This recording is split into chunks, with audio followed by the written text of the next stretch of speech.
Assalamu alaikum. My name is Wahid Mustafa. I'm your mathematics teacher.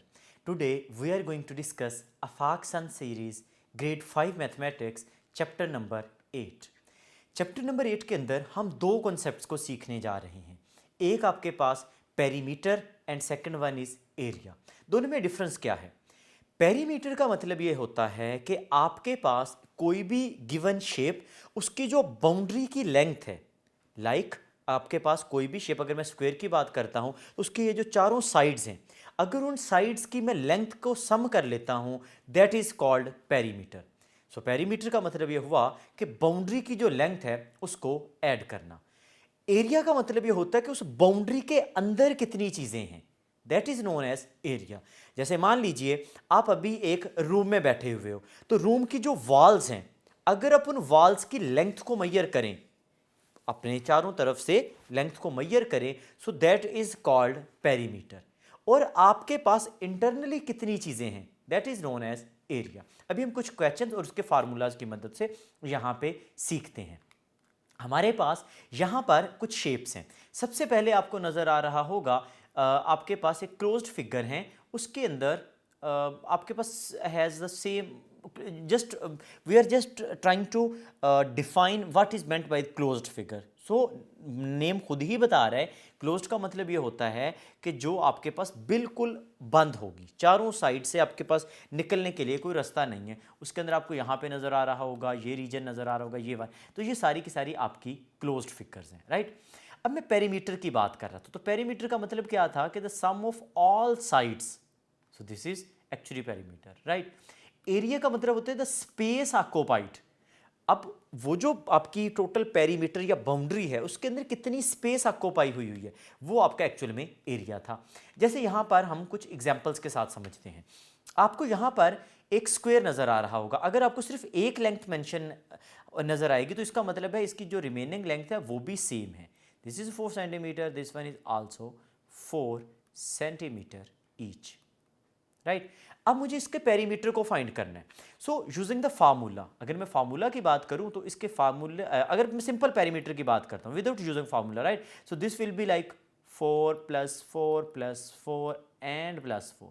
So you see this is 16 centimeter, but we have to use the formula. So for formula we have perimeter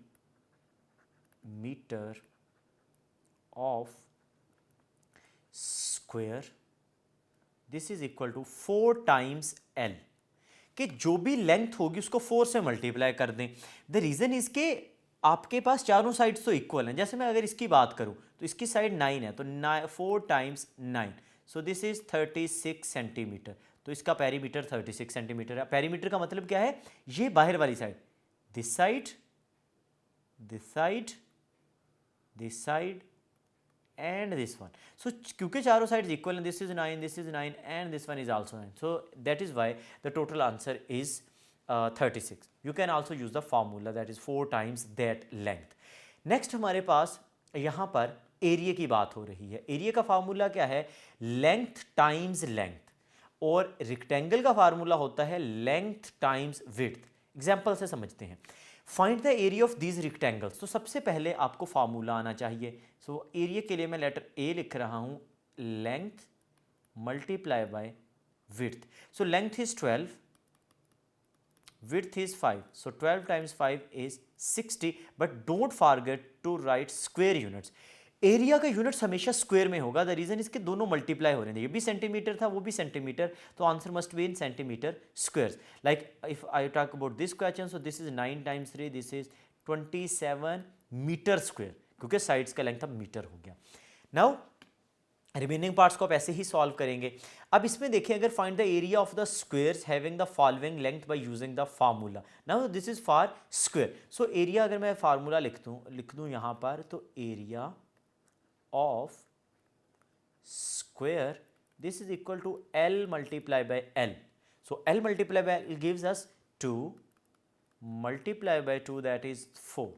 this is your answer, but don't forget to mention the units. That must be in centimeter squares, because the length is in centimeter, that is why I am writing centimeter square. In case of if the unit is meter, so the area units must be in meter squares.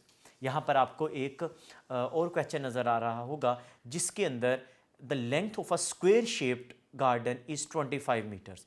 आपको यहाँ पर 25 metre given है। Now we have to calculate both perimeter and area. So first if I recall the formula for perimeter, so perimeter was equal to 4 times length, that is length is 25, so answer will be 4 times 25, that equals to 100 meter. But if I talk about the area, then formula for area was L times L. This is not 4L. 4L is the perimeter, but for area we have to multiply the length times length, that is 25 multiplied by 25. The reason is that this is a square and in a square all sides are equal, so all sides are of 25. So if I multiply 25 times 25, so answer must be 625, but don't forget to mention the square units. In case of a perimeter, the units remain as of side, but in a area the units must be in square. सो ये आपके पास एक simple सा concept था जिसके अंदर आपने सीखा कि किस तरह से हम स्क्वायर और आपके पास रेक्टेंगल का आप एरिया और पेरीमीटर दोनों को फाइंड कर सकते हैं। आप इनके फार्मूलाज को जहन में रखिए और फाइनल आंसर के साथ यूनिट्स को मेंशन करना ना भूलिए। अपना ख्याल रखिए, हम मिलेंगे नेक्स्ट कॉन्सेप्ट के साथ। अल्लाह हाफिज़।